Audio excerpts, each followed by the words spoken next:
Hi! I first want to start off by saying thank you to everybody who has watched and shared our videos. I appreciate it a lot. We've hit like hundreds of views across several different platforms. And if you've only been watching on YouTube, yes, we've branched out to Instagram, TikTok. I think somebody said they shared it on Blue Sky and someone else on Reddit. And I believe we've hit over 100 views on all of those platforms, except TikTok, I think, oddly enough. And if you want to go follow those accounts and support us, that would be greatly appreciated. I'll post them in the description. I've also seen that we have got a few international viewers. Ich möchte sagen, Dankeschön zu unseren internationalen Zuschauern. Bitte warten mich nicht für meine Aussprache, Leute, in die Comments, bitte. Y nos habladores de español también. I also saw that there was somebody from Japan, or who spoke Japanese at least, who was following us, and I would also like to say konnichiwa and arigato. Pispos Maikawawa Chunuk Wucht. I would like to say Shlachayim. So thank you to all of our international viewers and viewers of different languages.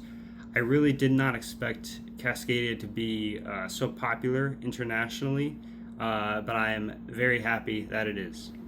And before we get into the things that I want to talk about today, I would like to give a shout out to one of the people in our Discord who is a part of Cascadian Action, who recently sent me some photos of him and a few others in Cascadian Action protesting ICE.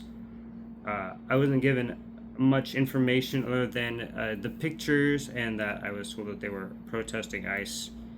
And I didn't want to impose myself on them because I know that they're a very busy person. In fact, they have a job, have to juggle home life, and also have to do this as well. And that's just crazy. I really respect the work that y'all are putting in, and thank you. Sincerely, thank you. Also, I want to say that this person has like a ton of connections. I don't even know how this guy does. If you've ever heard of the channel, I believe it's called What, Why, How, that I will put in the description. Like 22,000 subscribers. This guy sent my original script for the previous video to him, and he said it was good. So that's pretty cool. And then sent the previous video to Alexander Bartich, who then responded and said that he thought it was a good video and shared it with some other people. Come on, that's crazy. Thank you guys so much for your support. I really did not think that our channel would do this good. That's really cool. Thank you. Getting all of that out of the way, there are two main purposes to this video today. I wanted to give a little bit of background about myself, and I then wanted to get into what I plan to continue to do regularly for this channel and post a little bit of news about what's going on in the Bio region right now. So first, let's get to me. First of all, I want to say this channel is a lot of responsibility, at least for what I am attempting to take on, to be a kind of representative of the community when I feel like there's no other representatives at this moment. Nobody who is like actively repping Cascadia and trying to bring the movement together. There's like a lot of disparate people, and you kind of have to talk to individuals, right? But there's no one who's actively talking about it who has a platform, and so I gotta build that platform. And because of that responsibility, I didn't want to do it. I have been interested in Cascadia since I've been political, which has been since like middle school, and I never thought maybe I should make a channel on Cascadia. I always thought, why aren't other people making channels on Cascadia? Why aren't other people talking about Cascadia. I don't want to be the one who takes on that responsibility. I don't want to have to be the one to talk about it. I think that there could be a million better people than me who could talk about this topic and do a much better job with much more higher quality videos. But unfortunately, that's a situation that we are in. And I feel like this constantly, actually, that there's so much going on and there's not enough people talking about it. There are some good YouTube channels that are talking about like the modern problems, especially in America, fuck yeah, that are going on right now, but nobody that is talking about what is going on in our bioregion, what's going on in Oregon, in Idaho, in Washington, Northern California, in Western Montana, in Alaska, which just became much more relevant due to the visit from Putin, and of course British Columbia. I don't want you guys to feel left out because you make up such a large portion of the bioregion. But let's face it, Canada isn't as much of a dictatorship as the United States currently is. And I don't want to make this American side of the border focused, but unfortunately, as long as the bioregion remains divided, there's going to be different effects on it, right? So anyways, about me. I was born in California. I was born in the Northern Valley, right south of the border of the bioregion. I lived there until I was 5. I then moved up north. Originally, my family was thinking about going to Spokane, but they decided on Coeur d'Alene, Idaho. And I'm currently based in northern Idaho. I have lived in northern Idaho for the last, what is that? Like 17 years now, I think. I've always considered this place to be my home. It's where I was raised, it's where my friends were. My family has long since left Idaho. The only relatives that I have are pretty distant relatives. Like I have some great uncles that are here. But my family is all over the United States and even in Mexico right now.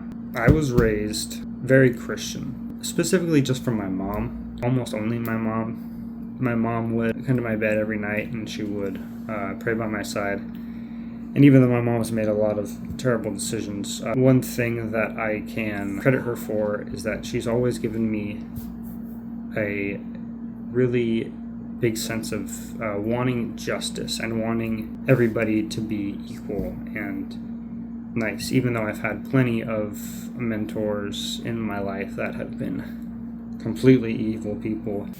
Despite all the setbacks that I've had in my life, and I've had countless setbacks, I've still managed to get by, and I've still managed to thrive.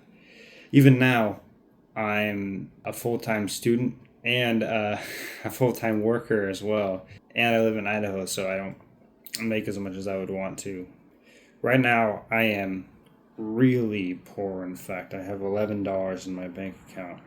That's the kind of person that I like to see myself as, is that person that wants to seek justice, that person that feels a call to help even if they don't want to, and somebody who knows what it's like to have struggled in the past. And I hope that makes me a good enough representative for Cascadia. All right, so let's get into our news. I first want to start off with an article on the Great Bear Sea. Natives of the Kirasuhaichais in British Columbia have been working recently with the Canadian government in British Columbia to protect their wildlife. This has all been spurred by former Prime Minister Justin Trudeau, who not only signed but codified into law the United Nations Declaration on the Rights of Indigenous Peoples, and Canada then became the first country in the world to codify it into law. Since then, 28 historical crabbing sites have been closed off to only native peoples, and in many of these spots, only subsistence fishing is allowed, meaning you're not like buying it and selling it to people. You're doing it to live, to eat this stuff, right? They have also instituted a ban on killing both grizzly bears and black bears. In 2017, they banned grizzly bear hunting at the Coastal First Nations behest. And a few years later, they also recognized the Kitasoo Haihai's ban on hunting black bears. The black bears especially are really important to Native peoples because of spirit bears. And if you've never seen a spirit bear, I'll try to throw some up on the screen. They're really cool. They're just like a really white black bear, and it's a genetic mutation of the black bear that turns them white. And because there are such sacred animals, they have instituted that ban on the killing of them. Even if they weren't sacred, I think that just like all of nature is sacred, so I think that's a good idea. I'm sure that Native people would agree with me. British Columbia parks have also worked with First Nations on the Central Coast to start a joint enforcement program, and the enforcers, they call them guardians. The article says it's like they're a mixture of a park ranger and a coast guard.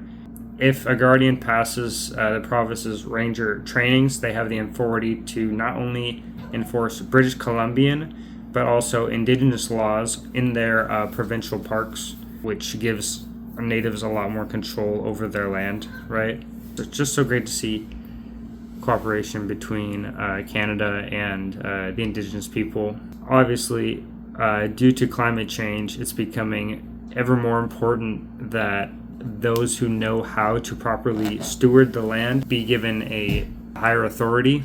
Of course, climate change is something that's going to require global cooperation, but let's not diminish individual nations and individual people's choices, because obviously any kind of great change starts at the individual level and starts at like the small collective level and then slowly expands out from there. And the more that we can give control to Indigenous peoples, the better chance we have at eliminating climate change. Next, let's move on to Pam Bondi.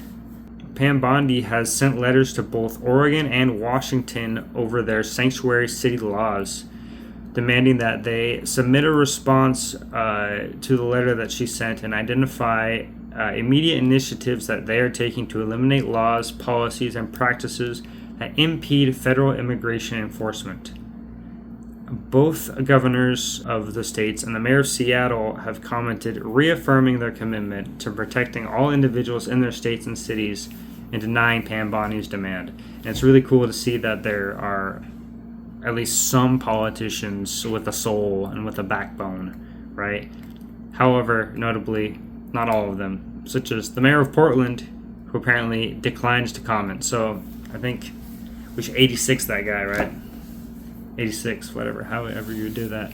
And obviously, that doesn't mean... I'll put up the definition of what 86 means, right, on the screen.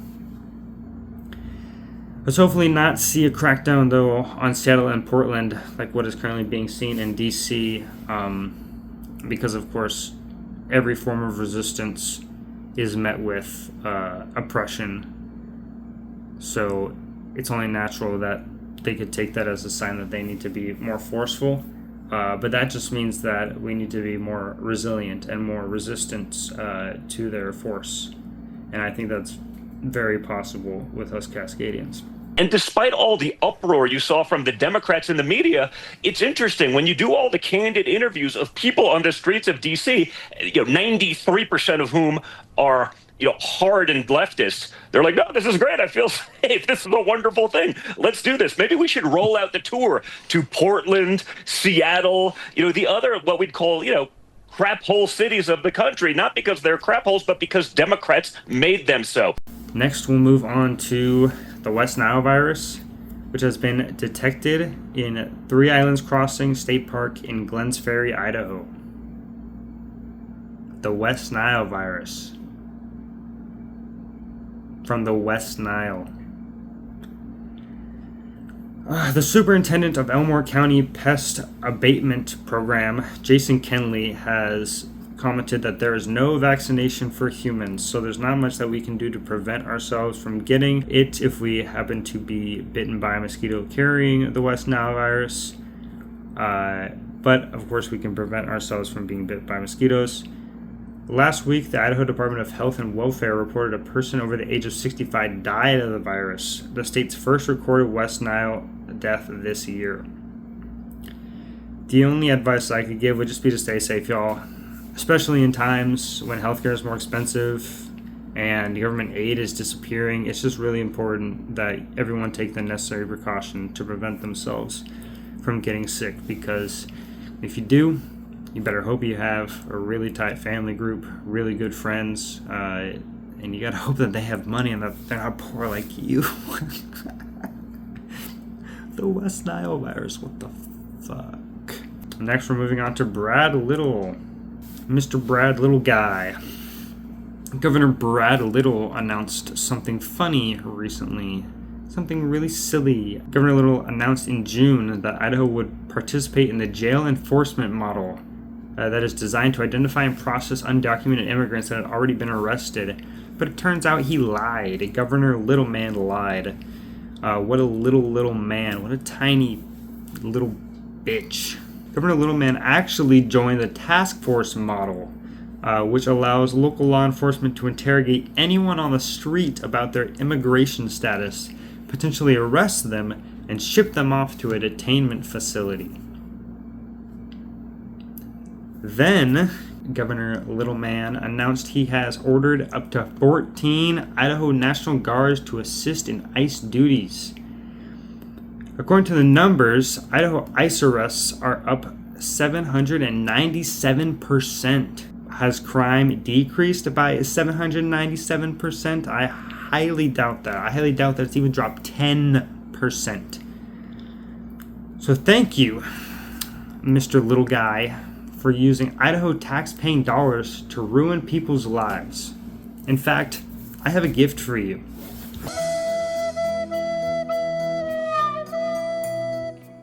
Thank you once again, guys, everyone, for all of your support. Thank you. This is the end of this video. I hope that you enjoyed it. I hope that all the news that I gathered wasn't too late. I tried to make sure that it was all really relevant and really fresh, and then I got this video out as soon as possible so that it could stay fresh.